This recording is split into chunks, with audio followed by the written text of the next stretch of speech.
बिहार को हम लोग अब नक्शा के हिसाब से देखेंगे। बिहार का नक्शा कैसा है? चतुर्भुज के समान है। अंत कहेगा बिहार का नक्शा कैसा है? चतुर्भुजाकार, लगभग चतुर्भुज के समान में। आयताकार कहेंगे तो ये हो जाएगा, वर्ग कहेंगे तो ये हो जाएगा, रोम्बस कहेंगे तो ये हो जाएगा। ओसे अच्छा ससुरा कुछ मत बोलो, चतुर्भुज बोल दो। कुछ बनाएगा, 4 गो कोना रहेगा, चतुर्भुज में आएगा। कुछ कर दो यहाँ पे, समझ में आएगा कि नहीं? जब कुछ समझ में नहीं आए तो कॉमन नाउन का प्रयोग करना चाहिए। बीचों बीच से कौन सी नदी जाती है? कौन नदी? ये गंगा नदी बीचों बीच से जाती है। उत्तर बिहार पूरी तरह बाढ़ से परेशान है। यहाँ बाढ़ की समस्या प्रमुख समस्या है और 3-3 नदियां ससुरा बाढ़ लेके चलाती हैं। इस साइड में जो रहती है गंडक और इस साइड में कोसी, और इसी में आ जाती है कमला। कौन आ जाती है? कमला। तो बीच वाले में कमला तबाह कर देती है, लेकिन उतना भयानक तबाही नहीं लाती जितना कोसी लाती है। और इस साइड में कौन लाती है? गंडक। कौन लाती है? गंडक। अब बचा हुआ इधर मानी मिले घाघरा। ये कौन आती है? घाघरा। नदियों को ये सब साइड वाली नदियों को बाद में देखेंगे, पहले मेन नदियों को देखते हैं। इस साइड में बाढ़ मेन ले कौन ले आती है? कोसी। और उस साइड में गंडक। अब बीचों बीच में कौन नदी है? उत्तर बिहार की सबसे प्रमुख समस्या बाढ़। उत्तर बिहार की सबसे प्रमुख समस्या बाढ़। बाढ़ की समस्या है। कोसी नदी को नेपाल के लोग सप्त कोसी कहते हैं, और नेपाल पूरी तरह से पहाड़ी एरिया है, एकदम भयानक पहाड़ है नेपाल। और नेपाल के पहाड़ों से जब नदियां निकलती हैं तो उनका ग्रेडियंट बहुत हाई होता है। ग्रेडियंट को बोलते हैं प्रवणता, ढाल। ग्रेडियंट को प्रवणता या ढाल बोला जाता है। तो नदियों की जो शक्ति मिलती है मेन उनके ढाल से मिलती है, और नेपाल से उसको इतनी भयानक शक्ति वेलोसिटी मिल जाती है कि दहाड़ते हुए नीचे उतरती है। कौन नदी? कोसी नदी। और गलती से भी अगर कोसी नदी नेपाल में 1 डिग्री का एंगल चेंज की, कितना डिग्री? 1 डिग्री, तो बिहार पहुंचते पहुंचते दूसरे टोला में चल जाएगी। तो पता चला इस साल कोसी ए टोला से तो अगले साल ओ टोला से। सबको पता था कि कोसी ए टोला से जाती है। ओ टोला में चाचा खटिया लगा के सोए थे, आई खटिया सहित लेके चल गई। सवेरे खोजा रहे, चाचा कहाँ गई लो? चाचा दह गई लो। तो धोखेबाज नदी या विश्वासघाती नदी किसे कहते हैं? इतना ये धोखा क्यों देती है? रफ्तार बहुत तेज होता है। तो जिंदगी में कोई भी बहुत तेज रफ्तार से आए तो समझिएगा धोखा देके समझ आ रहा है कि नहीं आ रहा है? लड़की सब भी समझ जाती है। तो विश्वासघाती नदी किसे कहते हैं? लाइव वाले लोग सब समझ रहे हैं ना? कोसी नदी को कहते हैं। इसे बिहार का शोक यानी दुख कहा जाता है, और हकीकत में भी है। बिहार को तो बर्बाद करके रख दिया ये नदियां। तो यहाँ कोसी नदी को समझ गए बिहार का शोक क्यों कहते हैं, विश्वासघाती क्यों कहते हैं? 2-3 समस्या है। जिस समय कोसी नदी में यहाँ बाढ़ आया रहता है ना, उस समय रोहतास सासाराम का एरिया सूखा में डूब चुका रहता है। यहां से यहाँ नहर ना ले सकते हैं ना, हद है। मत ले जाइए नहर। हम कहाँ कह रहे हैं कि आपको यहां से नहर ले जाना है? नहीं ले जाना है नहर आपको। जैसे एक बात बताते हैं हम आपको, यहां पे बिहार देखें, यही नदी ना बाढ़ लाती है। अगर बाढ़ के वक्त में हम इस गंगा नदी को पानी को 80% खींच के सुखा दे तो ये बाढ़ का पानी तो इसमें एब्जॉर्ब कर जाएगा। बाढ़ आता क्यों है कि गंगा भी लबालब भरी है, गंडक भी लबालब भरी है। जगह नहीं है कि कोसी के पानी को एब्जॉर्ब किया जा सके, इसलिए कोसी के पानी को है नहीं तो कोसी का पानी फैल जाता है इधर उधर। यहां से यही एरिया ना सूखा रहता है। यहां से 4-5 गो नहर बना के और इस एरिया से सारा पानी डगरा दो, गंडक घोघरा सब इधर एरिया में, ये बाढ़ से खत्म। यहाँ पे क्या आ जाएगा? हरियाली आ जाएगी, और यहाँ पानी कम जाएगा। यहाँ पर तो जलस्तर नीचे रहेगा, जो एक्स्ट्रा पानी है यहाँ लेवल में आके चला जाएगा। क्या जरूरत है आपको यहाँ से लेके नहर ले जाइला बिना वहां तक? इस परियोजना यहाँ एक और समस्या है, ये जमीन जो है ना थोड़ा ऊंची है, ये जमीन ऊंची है और वो नीचे है, पनिया नहीं चढ़ेगा। तो इसके लिए एक आता है लिफ्ट इरिगेशन। लिफ्ट इरिगेशन ये होता है कि जैसे पानी ये हल्का सा उठा है ना, तो यहां पर लिफ्ट इरिगेशन के लिए मोटर लगा के यहाँ एक बड़ा सा डैम बना दिया जाता है, और पानी को इस डैम से इस साइड में लाया जाता है। ये एरिया ज्यादा ऊंचा होता है जिस वजह से ये डगर जाता है। ऐसे ही लिफ्ट इरिगेशन तेलंगाना में बनाया गया है। तेलंगाना में लिफ्ट इरिगेशन को बनाया गया है। तो सबको इसको फुर्सत है। यहाँ पर बाढ़ आने से बहुत लोगों को फायदा होता है, क्योंकि सरकार टेंडर जारी करती है लाखों रुपए की कि बाढ़ में आप सहायता कीजिए, उसी में लूटना बनेगा। तो बिहार की समस्या 2 समझे। उत्तर भारत बिहार की सबसे बड़ी समस्या अब आते हैं दक्षिण बिहार में। किसमें? दक्षिण नक्सलाइट। दक्षिण बिहार में नक्सलाइट समस्या। यहाँ पुलिस गायब हो जाती है, पुलिस स्टेशन उठा ले जाता है और किसका फांसी किसका इनकाउंटर होगा बकायदा लिख के चिपका देता है। फला आदमी हमारे खिलाफ गवाही दिया था, चल जाएंगे। कोई है इधर दक्षिण बिहार का नक्सलाइट एरिया का? नक्सलाइट क्या आप लोग? वहां ऐसा होता है कि नहीं होता?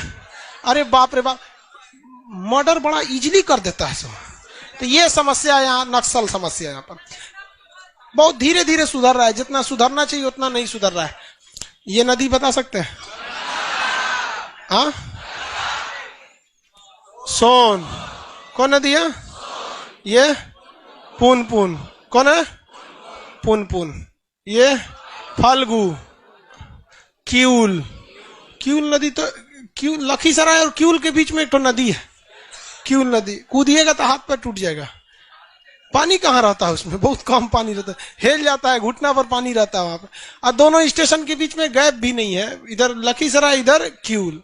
पैदल चल जाएगा आदमी लखीसराय और क्यूल के बीच में। आप में से बहुत सारे लोग होंगे ही वहां पे। क्यूल के पास कौन सी नदी है? क्यूल नदी। ये दक्षिण बिहार की मेन नदियां हैं सब।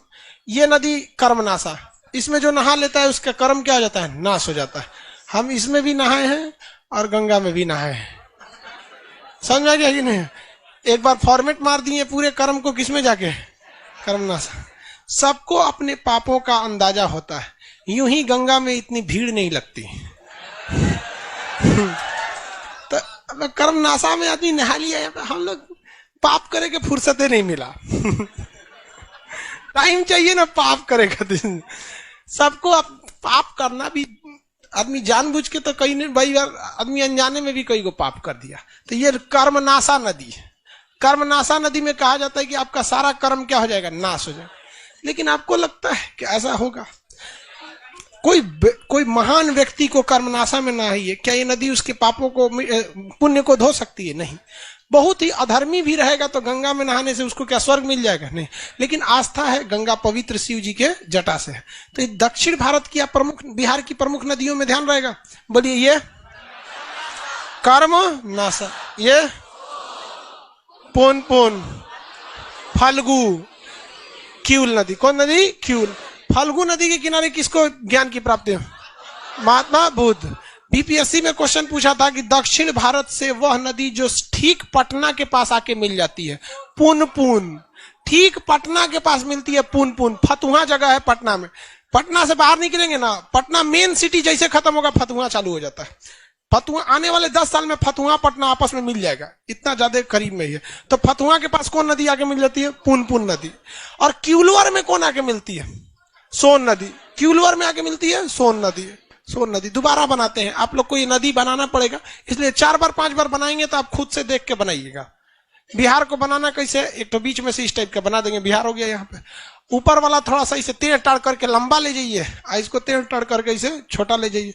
थोड़ा सा गैप रहना चाहिए, एक तो बड़ा एक तो छोटा रहना चाहिए। अब बस इसको इसे करके मिला दीजिए, हो गया।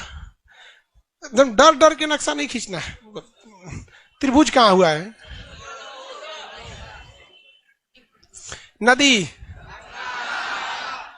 कौन नदी है? गंगा नदी। बिहार को कितने भागों में बांट देती है? 2 भागों में बांट दी गंगा नदी।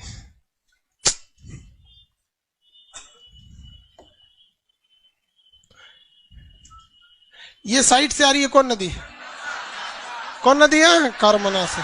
कर्म क्या हो जाएगा? नाश।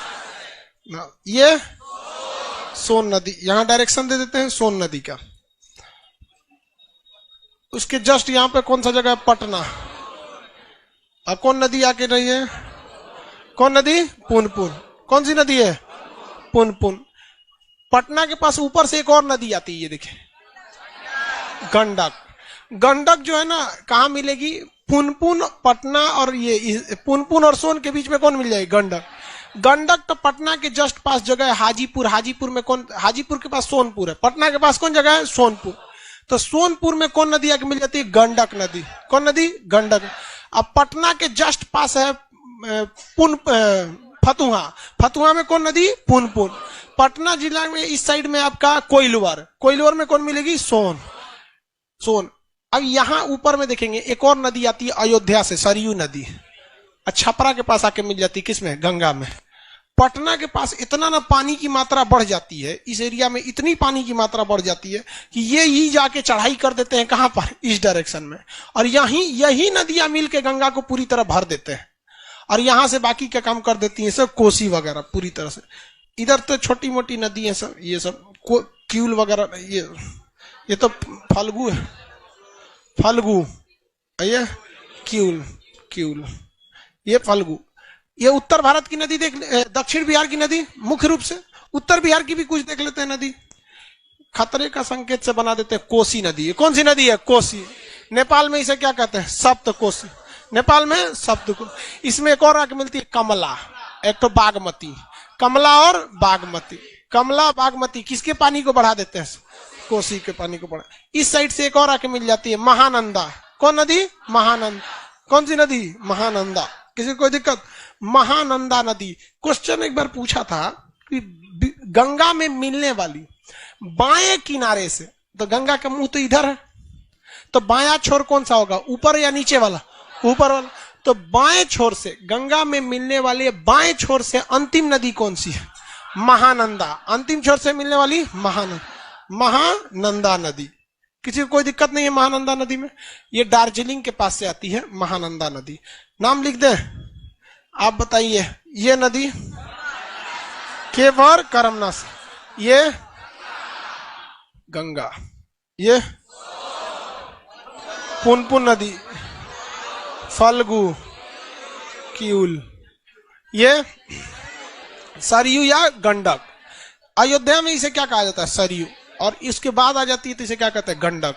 सॉरी, हाँ, घाघरा कहते हैं जी, गंडक नहीं, घाघरा। तो भी जीए लिखाएगा, सरयू या घाघरा। आप में से छपरा का कोई है, सारण, कौन सी नदी है वहां, पता नहीं उसको घाघरा नदी है, बहुत बड़ी नदी है घाघरा, उसको पता ही नहीं है ये नदी कौन सी है, गंडक। गंडक हाजीपुर के पास, सोनपुर में कौन आके मिलती है, गंडक। छपरा में घाघरा, छपरा में बक्सर के पास करमनासा, कोइलवर में सोन, फतुहा में पुनपुन। ये नदी बोलिए फल्गु, ये नदी महानंद, ये महानंदा। कौन कोसी चिल्ला रहा है, ये वाला कोसी, ये कमला, ये बागमती। कमला और बागमती, कमला और बाग